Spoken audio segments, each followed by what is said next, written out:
নাকি পর্দার আড়ালে এমন কোনো ডিল হচ্ছে যা আপনার কল্পনারও বাইরে? গোপন টেবিলে আজ তৈরি হচ্ছে একটা অবিশ্বাস্য সমঝোতার ব্লুপ্রিন্ট, আর এর মাঝেই এমন এক চাল চলেছে যাতে ঘুম হারাম। মনে রাখবেন, রাজনীতিতে যা দেখা যায় তা সত্য নয়, আর যা সত্য তা কখনোই সহজে দেখা যায় না। এই ঘটনায় আমার মতন হাজার না কোটি কোটি মানুষ আছে যারা আলহামদুলিল্লাহ অলরেডি বলে ফেলেছেন, অনেকে বলার জন্য তৈরি হয়েছেন বা কমেন্ট শুরু করেছেন। কারণ গেল কয় মাস ক্ষমতায় আসছে, যেই পরিমাণ আউলাইছে, মানে যা করছে বা এখনো যেভাবে এটা খিচুড়ির মতো লাড়াচাড়া করতেছে, গেল 10 থেকে 12 ঘন্টা যাবত আলহামদুলিল্লাহ লিখছেন আর খবর। রাজনীতির আসল প্রশ্ন ডিল করছে জামাত, এবং এটা জোরালোভাবে এবং মারাত্মক ঝুঁকি নিয়ে, যে ঝুঁকি ইতিহাসে কেউ নিতে পারেনি। হ্যাঁ, অনিবার্যভাবে ডক্টর ইউনূসের দেখানো পথে জামাতের হাত ধরে নতুন বাংলাদেশ হবে। বিএনপি এক্সিকিউট করলেও জামাতের মাধ্যমেই বিএনপিকে বাধ্য করার মধ্য দিয়ে হবে। সংসদের সমাধান না হলে রাজপথ কাঁপানোর করা হুঁশিয়ারি। সরকারকে এবার কড়া বার্তা দিলেন জামাত আমির ডক্টর শফিকুর রহমান। তিনি সাফ জানিয়েছেন, আগামী 29 মার্চ সংসদ অধিবেশনে সংস্কার ইস্যুতে সুস্পষ্ট ঘোষণা দিতে হবে, তা না হলে রাজপথেই ফয়সালা হবে। এইটাই তো ছিল দাবি, এই দাবি তো মানতেই হবে।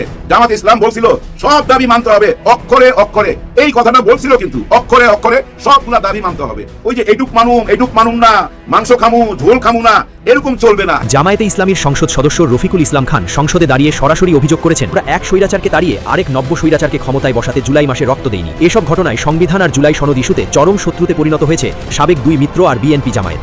এরা কারা যারা একের পর এক ভারতীয় স্বার্থ রক্ষার জন্য কাজ করে যাচ্ছে সরকারের ভেতরে বসে? এরা কারা যারা একের পর এক আওয়ামী সন্ত্রাস? দর্শক, একদিন আগেই আমরা মহান স্বাধীনতা দিবস পালন করলাম। 55 বছর পেরিয়েছি আমরা স্বাধীনতার। এরকম অবস্থায় স্বাধীনতা দিবস নিয়ে অনেক আলোচনাই আমরা করেছি। স্বাধীনতা দিবসে প্রিয় দর্শক, আজকের ভিডিওটি অতি গুরুত্বপূর্ণ। দর্শক, আমাদের ভিডিওটি পুরোপুরি অন্যরকমভাবে সাজানো হয়েছে। দর্শক, তার কিছুটা অংশবিশেষ আপনারা ইতিমধ্যে দেখে ফেলছেন, আর বাদবাকি অংশবিশেষ এখন আপনাদের দেখাতে চলেছি। আপনারা চ্যানেলটিতে নতুন হয়ে থাকলে অবশ্যই চ্যানেলটি সাবস্ক্রাইব করে পাশে থাকার অনুরোধ রইল। তাহলে চলুন ধারাবাহিকভাবে আগে সম্পন্ন নিউজটি দেখে আসা যাক। আসিফ মাহমুদ সজীব ভুইয়ার পরিষ্কার করা উচিত। প্রধানমন্ত্রী তারেক রহমান যে নিশ্চিতভাবে জানেন কারা বাংলাদেশের সেই ডিপ স্টেট যারা আসিফ মাহমুদ সজীব ভুইয়াদের, ইউনূস সাহেবদেরকে রেখে দিতে চেয়েছিলেন 2029 পর্যন্ত, সেটা যে তারেক রহমান জানেন, কারণ তারাই যে তারেক রহমানের আশাটা বাধাগ্রস্ত করছিলেন সেটাও পরিষ্কার করেছেন এনসিপির এই নেতা। বাংলাদেশে 2024-এর 5ই আগস্টের পর থেকে শেখ হাসিনা সরকারকে ক্ষমতাচ্যুত করতে ডিপ স্টেট কি ভূমিকা রেখেছিল, বা ডিপ স্টেটের ভূমিকাতেই বাংলাদেশের রেজিম চেঞ্জ ঘটে গেল কিনা, শেখ হাসিনা সরকারের পতন হলো কিনা, তা নিয়ে আলোচনা দেশে বিদেশে এমন তুঙ্গে উঠেছিল যে অনেকের আপনাদের মনে থাকবে, এমনকি প্রেসিডেন্ট ট্রাম্প ক্ষমতা গ্রহণের পর ওয়াশিংটনে প্রধানমন্ত্রী মোদী আর প্রেসিডেন্ট ট্রাম্পের মধ্যকার বৈঠক শেষে সাংবাদিকরা প্রশ্ন করে বসেছিলেন প্রেসিডেন্ট ট্রাম্পকে যে ডিপ স্টেট ভূমিকা রেখেছিল কিনা মার্কিন ডিপ স্টেট বাংলাদেশে শেখ হাসিনা সরকারের পতন ঘটাতে।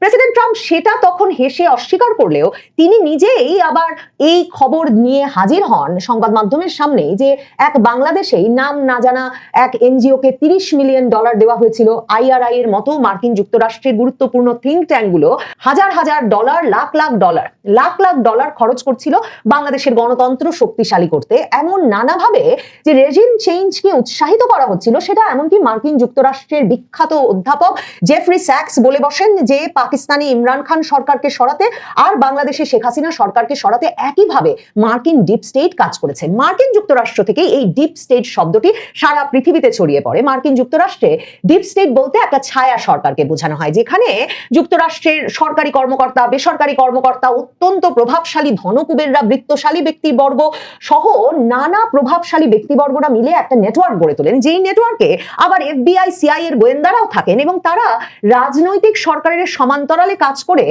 যুক্তরাষ্ট্রের নীতি এবং সারা পৃথিবীর রাজনীতি নিয়ন্ত্রণের একটা চেষ্টা করেন। আর ডিপ স্টেট তো শুধুমাত্র যুক্তরাষ্ট্রে কাজ করে না, সব দেশেই এই সামরিক, বেসামরিক গোয়েন্দারা, প্রভাবশালী ব্যক্তিবর্গ, বিত্তশালীরা, সুশীল সমাজের প্রতিনিধিরা যারা রাজনীতি এবং দেশটা কিভাবে চলবে সেই নীতিকে প্রভাবিত করতে চান, তারা মিলেমিশে নেটওয়ার্ক তৈরি করে নানা রকম চেষ্টা, তদবির, আপনার ভাষায় আপনি যদি বলতে চান ষড়যন্ত্র চালান বটে। এখন এমন এক গুরুতর ষড়যন্ত্রের কথা ফাঁস করেছেন আসিফ মাহমুদ সজীব ভুইয়া, 2024-এর জুলাই আগস্ট আন্দোলনের অন্যতম প্রধান নেতা, পরবর্তীতে অন্তর্বর্তীকালীন সরকারের উপদেষ্টা বনে যাওয়া আসিফ মাহমুদ সজীব ভুইয়া এখন বলছেন যে ডিপ স্টেট চেয়েছিল তারাই যাতে 2029 সাল পর্যন্ত ক্ষমতায় থাকে, মানে শেখ হাসিনা সরকারের যে মেয়াদ ছিল 2024-এর নির্বাচনের পর, সেই 2029 পর্যন্ত এই অন্তর্বর্তীকালীন সরকার ইউনূস সরকার, যার উপদেষ্টা ছিল আসিফ মাহমুদ সজীব ভুইয়ারা, সেই সরকারকে রেখে দেওয়ার প্রচেষ্টায় তৎপর ছিল ডিপ স্টেট।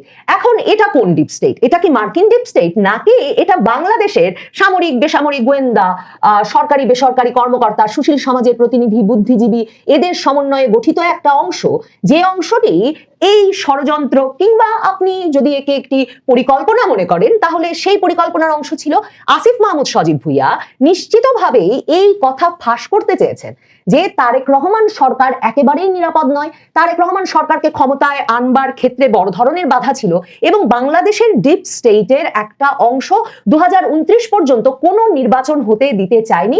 এবং বিশেষভাবে আসিফ মাহমুদ সজীব ভুইয়া বলছেন সেই অংশটি চেয়েছিল বিএনপির নেতারা আদালতে ঘুরতে থাকুন এই পুরোটা সময় জুড়ে, তাদের মামলা মোকদ্দমাগুলো চলতে থাকুক এবং কিছুতেই নির্বাচন হতে না পারুক। আর যেহেতু সকল নেতার সাজা আছে বিএনপির, সেহেতু বিএনপির পক্ষেও নির্বাচনে অংশগ্রহণ করা সম্ভব না হোক, ওই অনির্বাচিত ইউনূস সরকারই ক্ষমতায় থেকে যাক 2029 পর্যন্ত। রীতিমতো বিস্ফোরক তথ্য।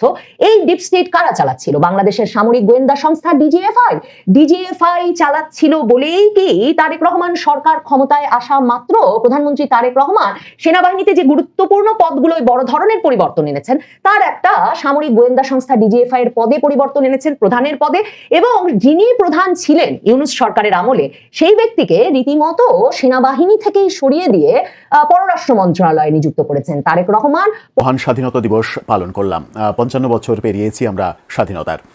এরকম অবস্থায় স্বাধীনতা দিবস নিয়ে অনেক আলোচনাই আমরা করেছি। স্বাধীনতা দিবসে এখনো স্বাধীনতা বিরোধীদের নানা ধরনের কথা, নানা ধরনের মন্তব্য চাঞ্চল্যের সৃষ্টি করছে। স্বাধীনতা বিরোধীরা মহান স্বাধীনতা দিবসকে খাটো করার জন্য ওই ব্রিটিশের সঙ্গে যুদ্ধ, 1757 সালের যুদ্ধ, 47-এর পাকিস্তান ভারত দেশভাগ, এই ব্যাপারগুলোকে বেশি গুরুত্বপূর্ণ হিসেবে সামনে উপস্থাপনের চেষ্টা এবারও করেছে। তারা বলার চেষ্টা করেছে যে বাংলাদেশের আমরা 3 বার স্বাধীন হয়েছি, ওই ব্রিটিশ আমলে, তারপরে পাকিস্তান ভারত ভাগ হওয়া, মানে ওইটাও আমাদের নাকি স্বাধীনতা। ভারত পাকিস্তান যে ভাগ হলো সেটাও নাকি আমাদের স্বাধীনতা। ব্রিটিশ বিরোধী যে আন্দোলন, যে স্বাধীনতা, সেটাও আমাদের স্বাধীনতা। বরং 71-এ যে আমাদের অরিজিনাল স্বাধীনতা, সেটাকে ছোট করার নানা প্রয়াস আমরা দেখছি। আমি কারো নাম বলে তাকে তারকা খ্যাতি দিতে চাই না বলে নামগুলো মেনশন করলাম না, কিন্তু এই ঘটনাগুলো আপনারাও জানেন। স্বাধীনতা দিবসে নাটকে রাজাকার চরিত্র থাকা যাবে না, স্বাধীনতা দিবসের আয়োজনে গীতা পাঠ করা যাবে না, এরকম অনেক আলোচনাই আমরা করেছি। স্বাধীনতা দিবস যখন পার হলো, তখন মুক্তিযুদ্ধের পক্ষের শক্তির অনেক রকমের মন্তব্য শুনেছি। বাম দলগুলোর মন্তব্য যে জাতীয় স্মৃতিসৌধে এখন স্বাধীনতা বিরোধীদের আস্ফালন দেখা যাচ্ছে, এরকম অনেক কথা শুনেছি। এবার ইন্ডিয়ার অন্যতম প্রাচীন পত্রিকা দ্য স্টেটম্যান্স, যে পত্রিকার জন্ম 1875 সালে, সেই প্রাচীনতম পত্রিকা, যে পত্রিকা এখন ইন্ডিয়াতে বেশ কয়েকটা ভাষায়, বাংলা ইংরেজি সহ বেশ কয়েকটা ভাষায় প্রকাশিত হয় বিভিন্ন শহরে, দিল্লি কলকাতা সহ বিভিন্ন রাজ্যে, সেই পত্রিকা শেখ হাসিনাকে নিয়ে একটি প্রতিবেদন তৈরি করেছে স্বাধীনতা দিবসের প্রাককালে। স্বাধীনতা দিবস পার হওয়ার পরে এই প্রতিবেদনটা সামনে এসেছে। গত রাতে মূলত স্টেটমেন্টসের এই প্রতিবেদনটা সামনে আসে। সেখানে বাংলাদেশের মহান স্বাধীনতা মুক্তিযুদ্ধ নিয়ে শেখ হাসিনার মন্তব্য হাইলাইটস করেছে দ্য স্টেটসম্যান। সেখানে তারা নানা কিছু বলার চেষ্টা করেছে।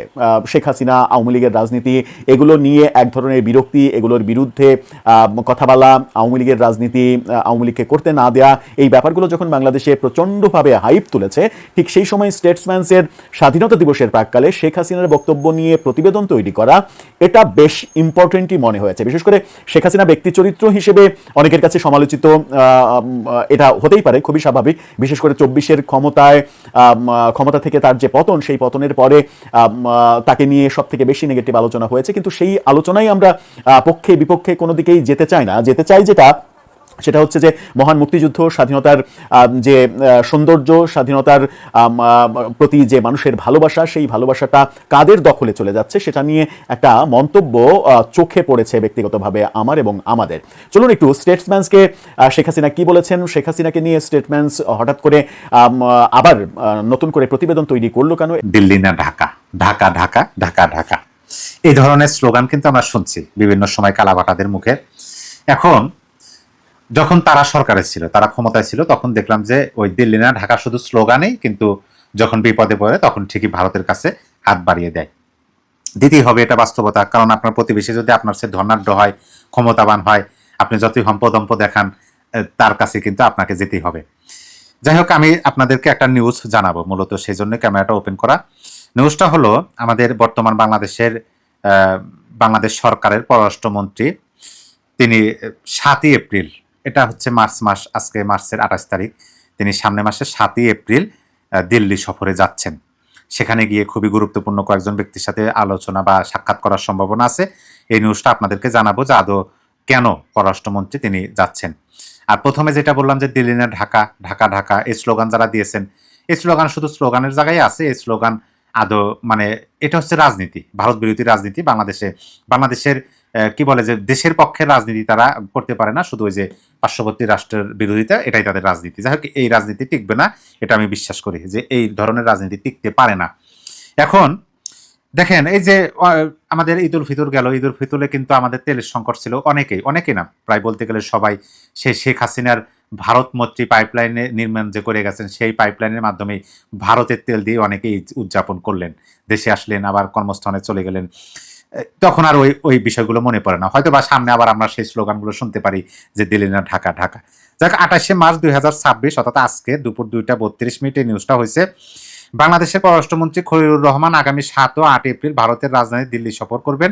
মরিশাসের রাজধানী পোর্ট লুইসে অনুষ্ঠিতব্য ইন্ডিয়ান ওয়াশন কনফারেন্সে যোগ দেওয়ার আগে তিনি দিল্লি সফর করবেন। এখন এই দিল্লি সফর নিয়ে কিন্তু রাজনৈতিক অনেক হিসাব নিকাশ আছে। হিসাব নিকাশটা আপনারা করবেন, আপনাদের বিবেক বুদ্ধি আছে, জাস্ট আমি শুধু কি বলে যে সফরের বিষয়গুলো আপনাদেরকে জানিয়ে দিই। কূটনৈতিক সূত্রগুলো জানিয়েছেন, বিভিন্ন সূত্র থেকে যে তথ্যগুলো পাওয়া গেছে সেগুলো আপনাদেরকে আমি জানানোর চেষ্টা করতেছি।